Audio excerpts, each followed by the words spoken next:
பாஜக தமிழக தலைவர் திரு அண்ணாமலை ஐயா அவர்களும் ரொம்ப பாசம் உள்ளவங்க.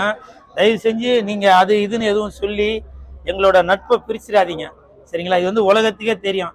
எந்த இடத்துல அண்ணாமலை சார் என்ன பார்த்தாலும், நான் அவரை பார்த்தாலும் உடனே கட்டி பிடிச்சி என்கிட்ட பேசுவார்.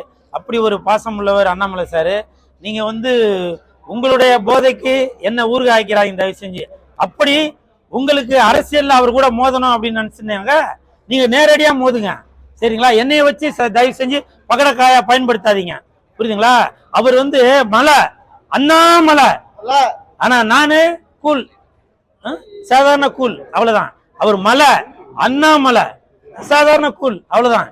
அதனால தயவு செஞ்சு நீங்க ஏதோ ஒண்ணு உங்களுக்காக ஒரு கான்ட்ரவர்சிக்காக நிறைய பேர், அது கட்சிக்காரங்களா இருந்தாலும் சரி, இல்ல மீம்ஸ் போடுறவங்களா இருந்தாலும் சரி, அந்த மாதிரி யாரா இருந்தாலும் நீங்க நான் என்ன பண்ணணும் அந்த விஷயத்த போடாம அந்த சாட்டை அடிக்கிறத மட்டும் அதை கட் பண்ணி மீம்ஸ் அது இதுன்னு போட்டாங்க. ஏன்னா அவரு அண்ணாமலை சார் அவர் தமிழகத்துக்காக போராடுறாரு. பிஜேபி தமிழக தலைவர் திரு அண்ணாமலை அவர்கள் அவர் தமிழகத்திற்காக போராடிட்டு இருக்காரு. இந்த கூல் சுரேஷ் தமிழ் சினிமாக்காக போராடிட்டு இருக்கான், புரியுதுங்களா? தயவு செஞ்சு அதையும் இதையும் சேர்த்து உங்களுடைய போதைக்கு என்ன ஊறுகாய் ஆக்காதீங்க, தயவு செஞ்சு கேட்டுக்கிறேன்.